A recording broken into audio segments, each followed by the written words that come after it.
전부 다 모험을 하셨죠? 네. 다 페이지 넘겨주세요. 제가 직접 네, 제가 늘 말씀드리죠. 제 강의 때 멀리 미국 대통령이 요즘에 굉장히 핫합니다. 트럼프 대통령께서 여러분들의 3년 안의 은퇴를 같이 응원하고 있습니다. 박수 한번 쳐주시죠.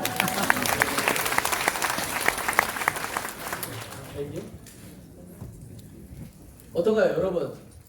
알아보실 수가 있으실까요? 네. 많이 변했죠? 네. 저는 지금 알고리즘 사업부에서 지금 최근에 이제 스마트 차트를 내놨었고, 그리고 이제 계속해서 이제 보술 연구를 하고 있습니다. 그리고 또 새로운 알고리즘 끊임없이 연구하고 있고, 저희 의장님 말씀하신 그냥 한 번에 그냥 485만으로 해결을 하려고 하는데 너무 어렵습니다. 정말 어려운 거예요, 이게. 다음 페이지. 네, 영상 한번 보고 가실게요. 현대차가 미국에 새로 지은 공장입니다. 그런데 어딘가 낯설죠. 사람은 없고 로봇 팔만 가득합니다. 로봇 개 2마리가 용접이 잘 됐나 검사를 하는데요. 공상과학 영화 같지만 실제 공장입니다. 우리 일자리 이대로 사라질까 걱정도 드는데요. 함께 보시겠습니다. 현대차가 미국 조지아주의 울산 공장 2개 부지 땅에 지은 초거대 공장 메타플랜트 아메리카입니다. 공장 내부 마치 SF 만화처럼 로봇만 가득합니다. 로봇이 찍어낸 부품을 자율이동 로봇이 운반하고 용접부터 도장, 결합까지 모두 로봇팔이 담당합니다. 로봇에 달린 눈이 한 대당 5만 장을 찍어 칠이 잘 됐나 감지도 하는데요. 사람이 관여하는 건 극히 일부, 복잡한 시트를 바닥에 고정하거나 최종 검사에만 인간 노동자가 개입합니다. 신기술, 로보틱스나 AAM 이런 쪽으로 좀 집중 투자가 될 것으로 생각하고 있습니다. 현재 연간 10만 달을 생산하는 메타플랜트 아메리카의 노동자는 880명에 불과합니다. 한 사람이 연간 110대 이상을 만듭니다. 울산에 비하면 생산량당 사람이 3분의 1로 줄었습니다. 사람의 자리를 인공지능과 로봇이 대체한 겁니다. 브레이크 댄스를 추는가 하면 옆으로 앞으로 자유자재로 부르는 인간형 로봇입니다. 현대차 계열 보스턴 다이나믹스가 만든 인간형 로봇 올류 아틀라스로 공장에 투입될 예정입니다. 벌써 사람처럼 부품을 분류하는 훈련이 시작됐습니다.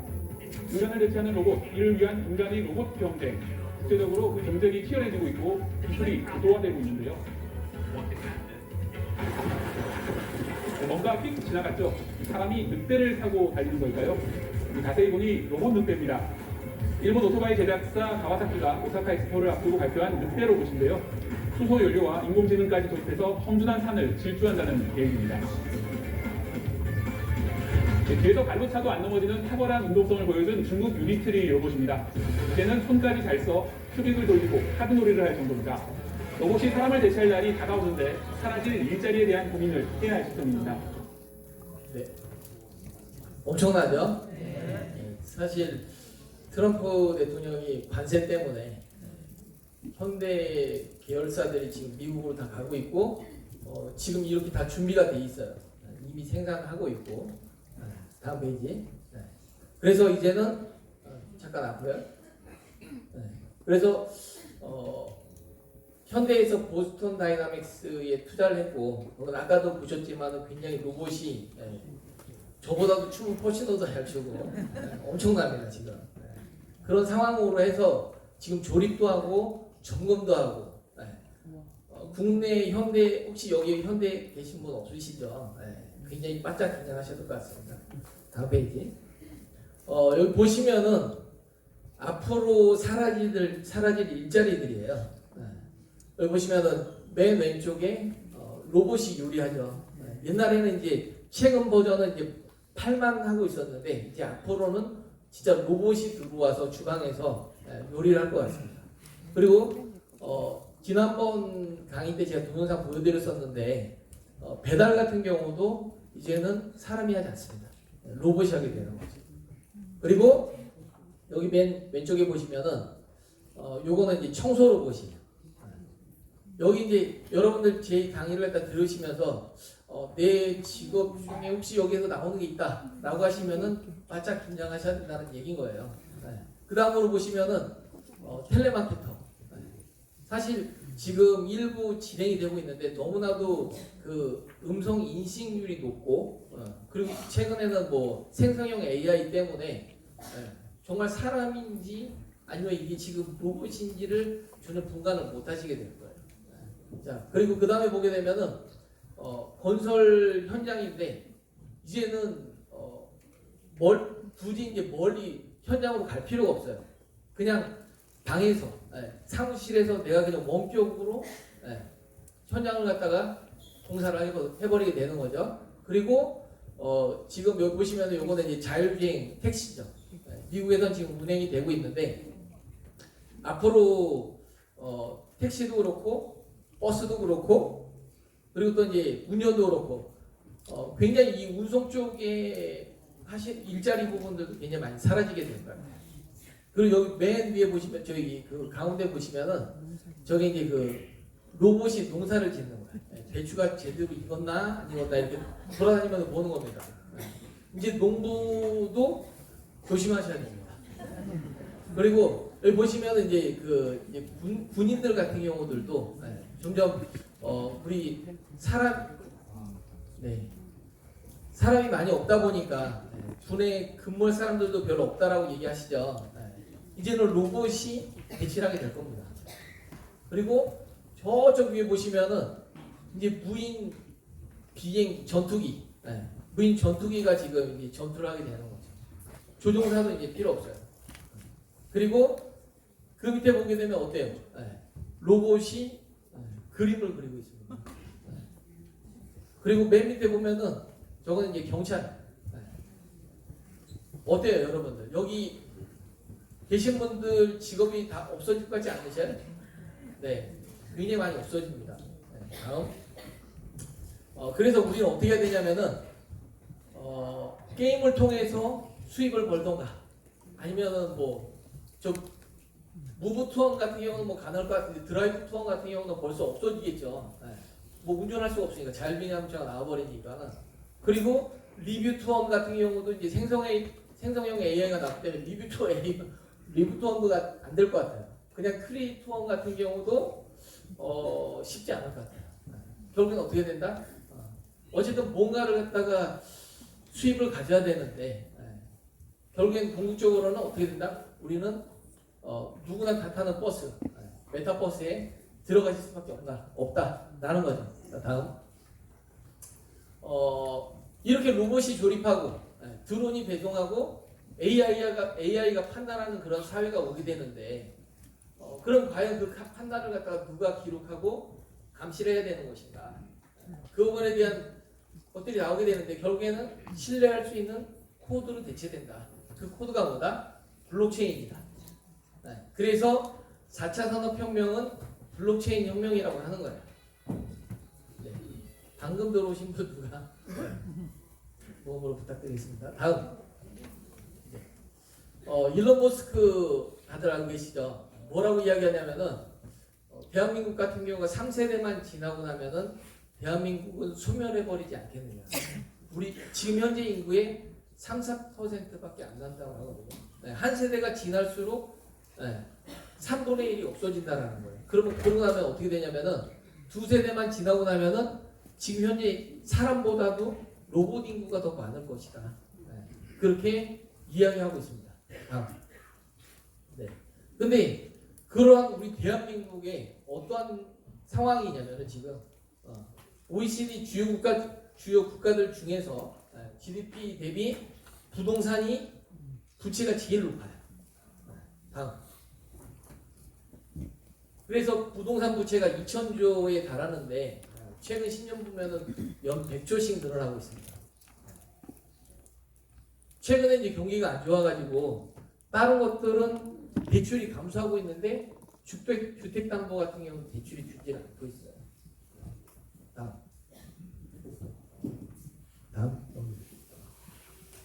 그러면 사람들이 왜 이렇게 부동산에 우리나라 사람들이 열광을 하고 올인을 한 것인가?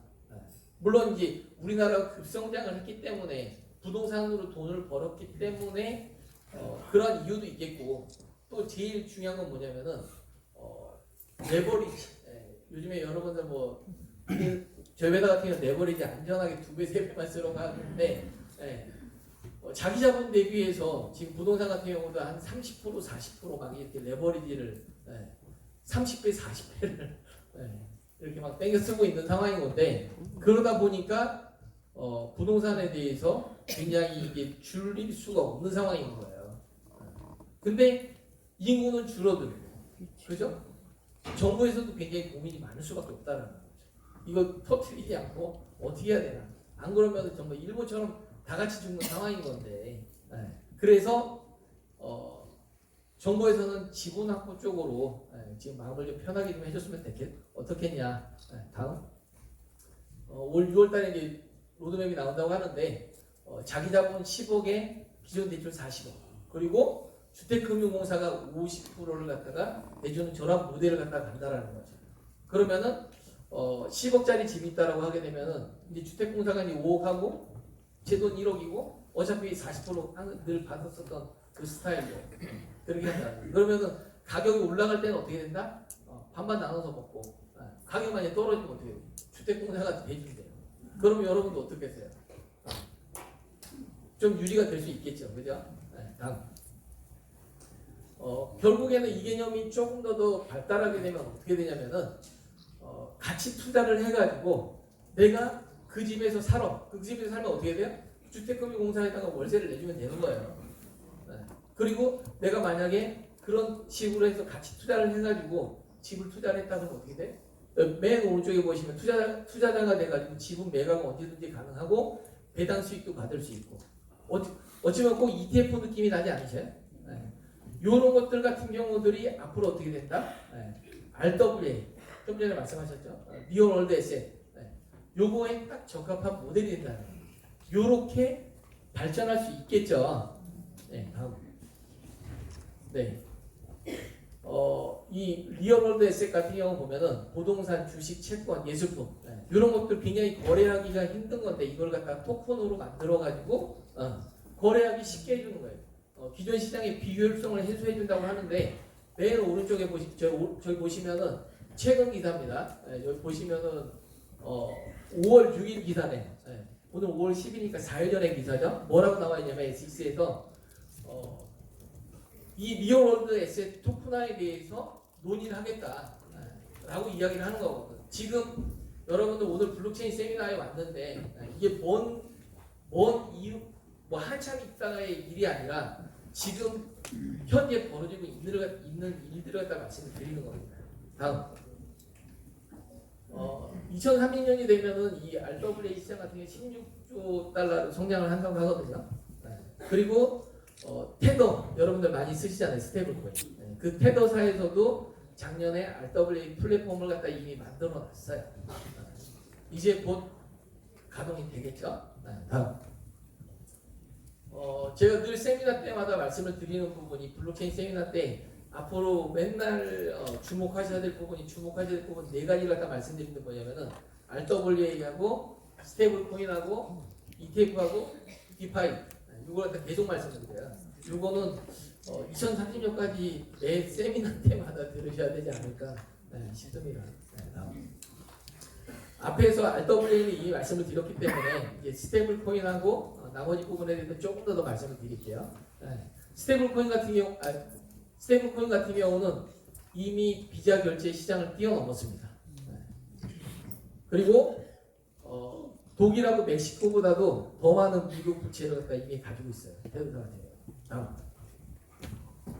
2030년이 되면은 3.7조 달러로 성장하게 되는데 여기 보시면 지금 최근에 이것도 이제 5월 8일 기사인데 스프라이트라는 그 글로벌 결제 플랫폼 회사가 있는데 여기에서 스테이블 코인을 기반으로 해서 계좌를 갖다가 만드는 걸 서비스를 갖다가 이제 출시하려고 해요. 그렇게 되면 전 세계에 은행이 없는 계좌가 없는 국가들 같은 경우 사람들 같은 경우들도 계좌를 만들 수가 있겠죠. 다음. 그리고 이제 ETF로 넘어가서 오늘 좀 빨리 좀 저한테 하시는 거 아닙니까? 네. 선물 현물 ETF인데 작년에 비트코인하고 이더리움하고 이미 ETF가 출시가 돼서 잘 순항을 하고 있습니다. 최근에 이제 리플 선물도 조만간에 이제 승인이 났고 서비스가 될 거고 지금 이렇게 보시면은 기사들 제가 말씀드린 것 같은 경우는 이렇게 기사들을 근거 자료를 제가 얘기하면 안 믿으시잖아요. 그죠? 그래서 여기 증거 자료를 이렇게 딱 해놨는데 우리나라 같은 경우도 이제 현물 ETF에 대해서 도입을 하려고 한다. 그런 움직임을 갖고 있습니다. 다음. 알트코인 ETF 같은 경우는 지금 굉장히 많은 종류의 알트코인들이 ETF 대기를 해놓고 있고요. 여기 잘 안 보이실 거예요. 좀 어두워서 잘 안 보이시는데 굉장히 여러 종류의 많은 ETF들이 이미 신청을 해놓고 있어요. 승인을 기다리고 있는 상황인 거고 늦어도 6월달 예상하는데 제 생각에는 어쨌든 저보다 좀 더 보수적으로 봐서 올 10월 정도쯤에는 그래도 승인이 날 수 있지 않을까 그렇게 보고 있습니다. 그렇게 승인이 났었을 때 기사에는 한 3.4달러 이야기하는데 한 15달러에서 한 20달러까지 리플이 좀 올라갈 수 있지 않을까 개인적으로 좀 예상을 하고 있고요. 디파이로 넘어가서 디파이 같은 경우는 탈중앙 금융을 이야기하는데 자세히 설명을 하지 않지만은 어쨌든 블록체인이 꼭 쓰일 수밖에 없다. 근데 어때요? 너무 접근하기가 힘들어, 너무 어려워. 그러다 보니까 어떻게 되냐면은 이자는 굉장히 높아요. 왜? 접근성이 떨어지니까. 가는 사람만 높은 이자를 갖다가 가져가는 거지. 그런 상황인데 그 부분을 만약에 다음 페이지 한번 잠깐 넘겨주시겠어요? 지금 미국에서 어떤 일을 갖다 하고 있냐면은 은행들이 사전 승인 없이 이제 정부의 사전 승인 없이 그냥 자율적으로 암호화폐 관련한 활동들을 갖다가 가능하게끔 한다라는 거거든요. 만약에 이 탈중앙 금융 부분들 저희가 굉장히 접근하기 어려운 부분인데 그런 부분들을 중앙은행에서 그런 부분 다 해준다라고 하게 되면은 어떻게 돼요? 은행들도 살 수가 있고 높은 이자니까 그쪽에서도 좋고 저희 유저들도 좋은 상황들이 발생이 되겠죠. 그렇게 되면 어떻게 돼요? 코인들 같은 경우 아까 잠깐 기사에 보게 되면 비트코인 같은 경우 효용성이 더 높아진다고 했는데 다른 알트코인들도 효용성이 높아지겠죠. 다음. 어쨌든 지금 앞에서도 교수님이 말씀하셨지만은 저희가 블록체인을 사실 기술로 먼저 접한 게 아니라 코인으로 먼저 접했어요. 코인으로 접했다 보니까 비트코인이라는 기술이고 이더리움이라는 기술이고 전부 다 기술인데 저희는 어떻게 생각한다? 그냥 샀다 팔았다 하는 그냥 주식 같은 그런 느낌으로 굉장히 많이 받아들이고 있는데 사실은 굉장한 기술입니다. 이거에 대해서 좀 더 말씀을 드리도록 하는데 미국에서 국가 전략 자산으로 채택을 했다는 얘기는 다 들으셨을 거예요, 그죠? 국가 전략 자산이라고 하게 되면은 주공의 백조 이런 것들 있잖아요, 전투기 그리고 핵미사일 그리고 항공모함 이런 것들이 이제 전략 자산이라고 하는 건데 비트코인을 갖다 그러면 왜 전략 자산으로 미국은 채택을 해서 진행을 하려고 하는가? 그 부분에 대해서 잠깐 좀 말씀을 드리게 되면은 지난달 세미나 때 이제 잠깐 말씀드렸던 내용을 다시 한번 말씀을 드리는 건데 결국에는 지금 현재 미국 같은 경우는 달러를 가지고 전 세계를 모두가 사용하는 기축통화국이죠. 기축 달러인 건데 이 달러가 스위프트망을 통해서 전 세계 국가들이나 연기금들이나 기업들이 다 쓰고 있는 거예요. 다 같이 쓰는 전산망이라는 거지. 근데 러시아가 우크라이나를 갖다 침공을 하면서 어떻게 됐어요? 너희들 자꾸 이렇게 말 안 들으면은 스위프트망에서 너희들 제외시켜 버릴 거야. 그렇게 얘기했더니 계속 말을 안 들어 그래요. 그래서 결과 어떻게 됐어요? 제외시켜 버렸어. 제외시켜 버렸더니 어떤 결과가 벌어졌어요? 루블화가 폭락이 돼 버렸어요. 폭락이 돼 버렸었어요. 그리고 해외 자산들 다 동결해 버리고. 그게 가능한 이유가 뭐냐면 바로 이 스위프트망을 갖다가 달러로 쓰기 때문에 그런 거지. 요거 스위프트망 나왔으니까 잠깐 말씀드리면은 올 가을 정도쯤에 이게 이제 2.0으로 업그레이드가 되는데 현재 예상 어떻게 될지는 누구도 몰라요. 누구도 모르는데 망이 업그레이드가 되는데 그때 지금 예를 들어서 여러분들이 미국에 송금을 한다라고 하게 되면은 우리나라 이제 은행으로 가가지고 돈을 붙이죠. 그게 이 스위프트망을 통해 가지고 국제은행을 통해 가지고 저쪽으로 넘어가는 거예요. 그러고 난 다음에 그쪽 미국 은행에서 로컬 은행으로 넘어가는 거고. 이렇게 넘어가는데 어떻게 돼요? 한 4일에서 5일 정도 좀 걸린다고 하죠. 그리고 수수료도 굉장히 비싸고. 근데 그거를 만약에 일부만 만약에 비플로 바꿨다라고 하면 어떻게 돼? 지금 현재는 그냥 달러 여기서 장부로 그냥 이 차익에 대해서 장부 거래를 하고 그러다 보니까 시간도 많이 걸리는 부분이 있는데 블록체인을 이용하고 하게 되면은 24시간 이게 다 돼버리는 거거든요. 그리고 수수료도 굉장히 싸요. 그리고 실제 리플이 왔다 갔다 하는 거고, 그죠? 굉장히 좋겠죠. 오늘 비가 와서 그런지 다들 좀 분위기가 좀 많이 다운되어 있어요. 제가 웃긴 얘기는 할 수 없고 조금만 더 힘을 내주시기 바라겠습니다. 재미 없으신가요? 아니요. 네네. 좀 잘하나 한번 내가 보자. 그런 느낌인 것 같아요. 네. 굉장히 중요한 얘기예요 이게. 그래서 미국이 지금 디지털 기존 그동안에 가지고 있던 이 기득권을 놓기가 싫은 거지. 그렇기 때문에 그걸 갖다가 이제 디지털 패권으로 디지털 자산으로 넘어와서 디지털 달러를 갖다가 패권을 가져가고 싶은 거예요. 미국 같은 경우. 자, 그리고 미국의 이게 좀 얘기하면 굉장히 좀 길어지는데 미국 같은 경우가 지금 사실은 뭐 굉장히 나라에 빚이 많아요. 그죠? 얼마나 많냐면은 굉장히 많아. 네, 굉장히 많아. 여기 뒤에는 나올 건데 하여간에 엄청 많아. 빚 때문에 못 살겠어. 그래가지고 너무 쓸데없는 돈들을 갖다 많이 쓴다고 해가지고 정부 효율하게 도치를 갖다 만들어가지고 쓸데없는 나가는 돈들을 다 막는 거예요, 그렇죠? 그리고 관세를 보편관세를 갖다 해가지고 너희들 싹 다 돈 내놔. 너희들 들어올 때 다 세금 내. 그렇게 해버리는 거지. 근데 말하는 국가가 있었어. 누구예요? 대놓고 좀 개기는 나라가 중국이에요. 왜냐하면 중국 같은 경우도 이제 굉장히 강력해졌거든요. 그러다 보니까 어떻게 돼요? 미국 입장에서는 결국에는 이 이자를 갖다가 갚기 위해서는 어떻게 해야 되냐면은 저 채권을 발행을 해야 돼요. 채권을 발행하면 어떻게 돼? 이걸 갖다 사줄 사람이 있어야 되는 거야. 근데 그동안에는 중국도 많이 사주고 다른 나라들도 많이 사줬는데 이제 잘 안 사준단 말이에요. 그러다 보니까 어떻게 돼요? 이 스테이블 코인 같은 경우도 보면은 아까 테더사 같은 경우 스테이블 코인이 어떻게 됐다? 미국 채권을 굉장히 많이 가지고 있다고 했잖아요. 지금 벌써 멕시코보다 더 많이. 그죠? 그렇게 되는 이유가 뭐냐면은 이 스테이블 코인을 결국에는 시장을 갖다 미국이 앞으로 굉장히 키울 거예요. 그래야만 미국 채권을 받아줄 수 있는 그러한 곳이 생기니까. 그죠? 네.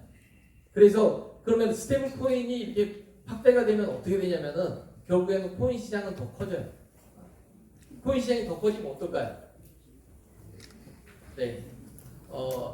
제가 아침마다 브리핑할 때 저는 이제 닉네임을 이제 5%로 해서 제가 이제 아침마다 브리핑을 하고 있는데, 저 오늘 혹시 처음 보신 분 계실까요?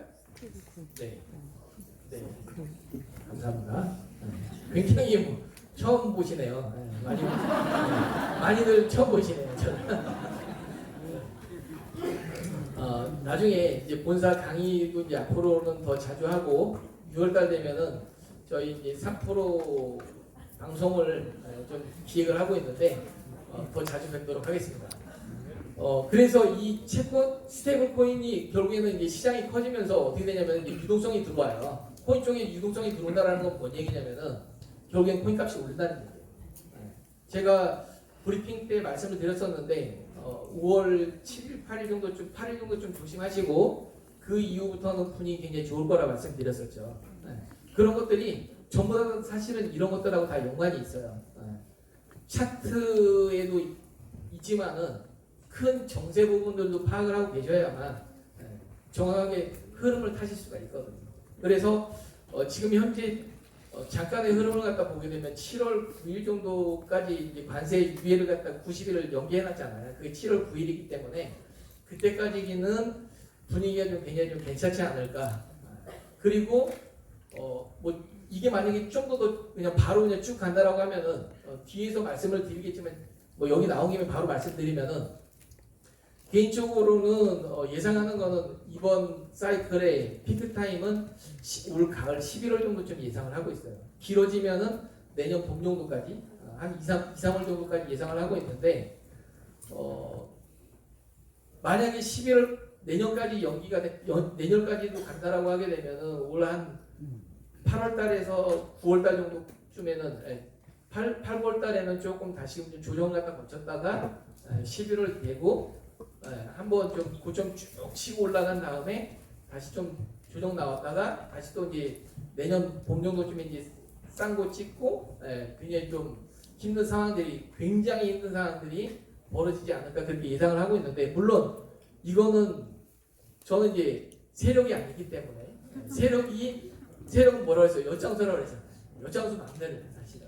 근데 저희는 그걸 갖다가 큰 흐름에서 전체적인 상황들에서 시황들을 보고 예측을 하는 것 뿐인 거죠. 그리고 제일 중요한 건 뭐냐면 미국이 왜 자꾸 국가전략 자산으로 채택을 했느냐. 15분인가요? 5분인가요? 15분이죠. 네. 탈중앙화 기술이 굉장히 중요합니다. 이게 왜 그러냐면은 지금 암호화폐에 쓰이는 블록체인, 스마트 컨트랙트, 제로 증명 방식 이런 것들이 향후에 AI하고 보안, 인증, 기타 이제 전자정보하고 방산 기술로 이어지게 되거든. 지금은 저희는 뭐 별로 못 느낄 거예요. 별로 못 느끼는데 이게 앞으로 네, 시리아 조용히 해. 네, 굉장히 어마어마해져 이게요. 굉장히 중요해집니다. 다음. 네. 그리고 탈중앙 생태계 부분이 새로운 산업 허브가 될 겁니다. 네. 그래서 산업 플랫폼이 될 건데 지금 비트코인, 이더리움, 리플, 솔라나 이런 것들이 이제 단순 자산이 아니라 기술이다. 그래서 금융이고 나에 대한 아이덴티티인 거고 디지털 신분증이라고 보시면 돼요. 그리고 전자 계약서들이 되는 것이고 다음으로 만약에 이제 중국하고 러시아가 아까 이제 말씀드렸던 스위프트망에 퇴출했더니 얘네들이 이제 암호화폐를 쓰면서 자기들만의 망을 갖다가 만들기 시작을 해버리는 거지. 그래서 그쪽으로 급격하게 쏠림을 갖다가 피하기 위해서 미국에서는 중국 같은 경우는 굉장히 좀 그 폐쇄적으로 운영을 하는데 미국에서 만들려고 하는 거는 개방적으로 만들려고 하는 겁니다. 이런 이유 때문에 국가 전략 자산으로 채택을 한 것이고 다음. 네. 그래서 미국에서 뭐라고 얘기했냐면은 비트코인을 100만 개를 매입을 하겠다라고 계속해서 이야기를 하고 있죠. 그리고 실제로 최근에 기사를 갖다 보게 되면은 요거 보게 되면 이제 이게 5월 7일이네요. 뉴햄프셔주에서 비트코인 준비자산법을 통과를 시켰습니다. 트럼프가 뭐라고 얘기하냐면은 개인들 돈 안 들이고 국민들 돈 안 들이고 알아서 하겠다라고 저 준비자산을 매입할 수 있는 돈을 알아서 하겠다라고 했어요. 어떻게 알아서 하려고 하냐면은 먼저 그 전에 보시면은 잠깐 앞으로 뒤로 다음 네 요건데 지금 미국에는 금이 굉장히 많습니다. 이거 들어보셨죠? 굉장히 많은데 얘가 엄청 많아. 8,200만 톤이에요. 근데 이게 장부상으로는 42달러로 책정이 돼 있어요. 근데 그거 지금 최근에 얼마까지 올라갔죠? 네? 그 60만 원 그거 말고 아니, 온스당으로 3,000달러가 넘어가죠. 3,500달러 정도 좀 찍었어요. 그리고 지금 한 3,300달러 정도 좀 하는데 장부상으로 42달러 되는 걸 갖다가 만약에 3,000달러로 카운트한다라고 하더라도 지금보다도 70배가 갑자기 재정이 많아지는 거야. 아니 그 정도 좀 많은 건데 지금 장부상으로 굉장히 적게 돼 있다라는 거죠. 요 돈을 가지고 잠깐 앞으로 좀 가주시겠어요? 그걸 갖다 재평가해서 그걸 가지고서는 계산해 보게 되면은 7.65조 달러가 되는 거예요.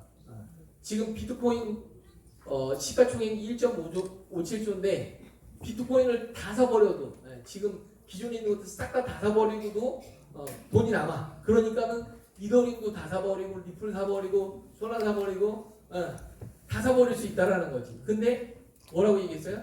100만 개만 사겠다. 100만 개만 사겠다. 100만 개만 사버리더라도 어떻게 되냐면 가격이 어마어마하게 올라가. 다음. 네. 그래서 미국이 이렇게 국가 전략 자산으로 채택을 하다 보니까 다른 나라들 같은 경우는 어떻게 하고 있을까요? 채택을 해야 되겠죠. 그리고 많은 기업들이 비트코인을 갖다 사고 있는데 지금 마이크로 스트리티 같은 경우는 이제 이름을 바꿔서 스트레티지로 더 이상 그리고 참고로 우리나라 같은 경우 기업들 같은 경우들은 비트코인을 직접 살 수가 없기 때문에 아직까지 직접 살 수 없기 때문에 이 스트레티지 주식을 갖다 산다고 하더라고요. 그래서 굉장히 많은 국가들이 기업들이 비트코인을 갖다 살 것이고 코인을 갖다 지금 살 것이다. 사고 있다라고 보시면 됩니다. 다음.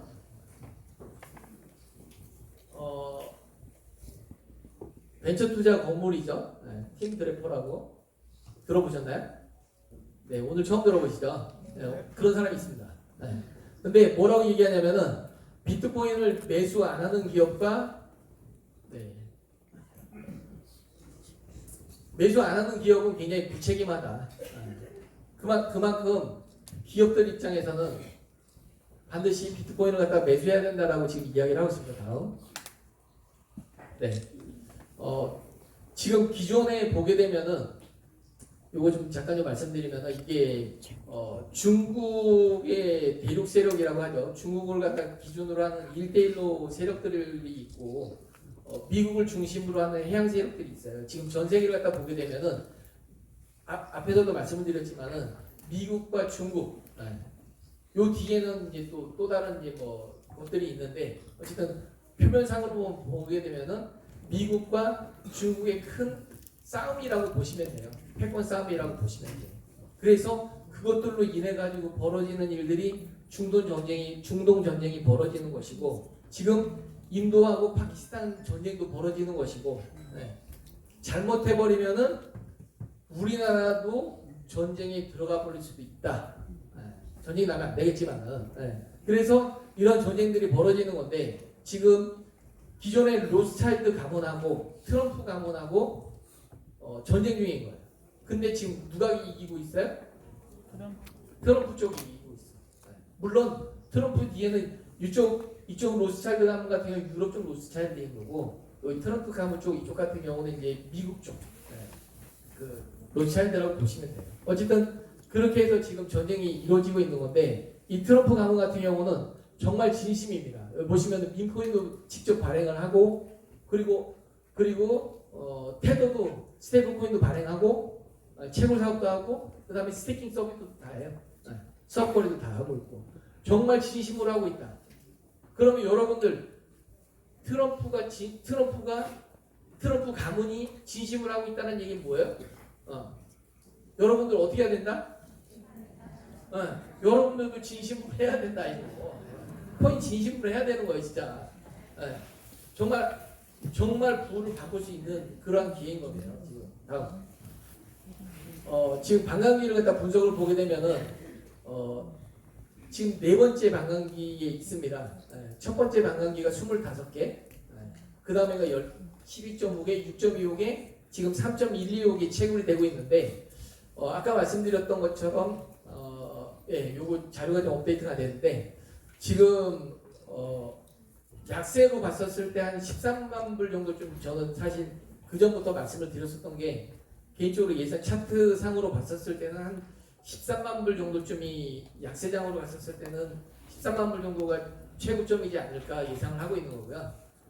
만약에 이게 강세장으로 간다 라고 하게 되면은 25만 불 정도까지 올라갈 수 있지 않을까 올해. 올해 요번 사이클에 그렇게 예상을 하고 있습니다. 네. 처음 오신 분들이 많으시니까 비트코인 잠깐 좀 말씀드리면은 총 2,100만 개 발행이 됐어요. 아니 2,100만 개를 채굴할 수가 있어. 이 코인 가격이 자꾸 오르는 이유가 뭐냐면은 제한이 돼 있기 때문에 그래요. 사실 이더리움 같은 경우는 발행량이 무제한입니다. 발행량이 무제한인데 그동안에는 가스값이 비싸가지고 발행되는 양보다도 소각되는 양이 더 많았었기 때문에 가격들이 굉장히 많이 올랐었는데 가스값이 떨어지면서 사실은 소각량보다도 발행량보다도 소각량이 많지를 못하기 때문에 가격이 굉장히 많이 떨어졌죠. 물론 이제 뭐 세력들은 밑에서 또 이제 매집을 했기 때문에 개인적으로는 이더리움 같은 경우는 뭔가 좀 구조적으로 좀 고쳐야 되지 않겠느냐, 무한 발행량을 갖다 좀 제한을 둬야 되지 않겠냐 생각하는데 어쨌든 2,100만 개 발행 중에서 지금 94.5%가 채굴이 됐어요 이미. 그리고 사토시 나카모토가 100만 개 가지고 있고 2.5분기에 250만 개. 지금 시중에 유통되고 있는 거는 1,635만 개. 그 중에서 저기 오른쪽에 보시면은 기관이나 정부들이 가지고 있는 게 한 319만 개. 그러면 얼마예요? 한 1,500만 개 정도? 1,500만 개 정도는 개인들이 채굴했을 수도 있다라고 보는 건데 그래서 이거는 이제 개인적인 음모론입니다. 사실은 비트코인이 50억, 100억은 갈 수 있을 거라고 생각하는데 과연 비트코인이 계속 갈 수 있을까?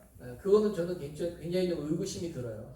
왜냐면은 1,500만 개가 지금 개인들이 가지고 있는데 물론 저걸 갖다 이제 개인 그 세력들 처음에 초기에 채굴한 사람들이 개인일 수도 있고 아닐 수도 있어요.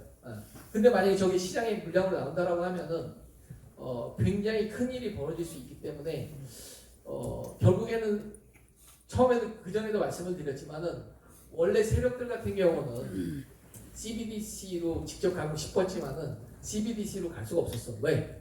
CBDC로 가면 사람들이 감시받고 통제받는다고 생각을 하기 때문에 굉장히 겁을 갖다 일으키거든. 그래서 쿠션을 치기로 한 게 뭐다? 코인이다. 비트코인이다. 지금 굉장히 환호하고 굉장히 열광하게 되잖아요. 저희가. 그죠? 굉장히 부를 만들게 되고. 그러고 난 다음에 나중에는 CBDC 사회로 넘어갈 수가 있겠죠. 요거는 나중에 저희 사무실 가서 더 자세히 말씀드리도록 하겠습니다. 다음. 지금 그래서 국가적으로 보게 되면 미국 같은 경우는 지금 20만 개를 갖다 가지고 있고 100만 개를 더 매입한다라고 이야기를 하고 있는 겁니다. 그리고 중국 같은 경우도 거의 20만 개 가지고 있고 영국 6만 개. 우크라이나가 전쟁 터지면서 굉장히 기부를 많이 받았어요. 그래가지고 지금 4등에 있고 북한 같은 경우는 최근에 해킹 소식 아시죠? 그걸 갖다 전부 다 비트코인으로 바꿔가지고 지금 5등에 지금 올라가 있습니다. 대단한 거죠. 여기 보면은 우리나라 같은 경우는 없죠. 우리나라는 없어요. 근데 비공식적으로는 가지고 있습니다. 다음. 그리고 이제 이게 보시면은 아까 교수님 거하고 좀 더 좀 업데이트된 내용이어가지고 5도까지 올라왔어요. 비트코인이. 다음. 네. 이제 리플에 대해서 말씀을 드리고 싶은데 지금 리플 같은 경우는 법정 공방을 갖다가 이제 마쳤습니다. 그래서 지금 요 기사 보면 요게 이제 이것도 업데이트가 됐네요. 네. 시간이 다 돼서 나머지 부분은 보충 수업으로 본사에서 하도록 하겠습니다. 감사합니다.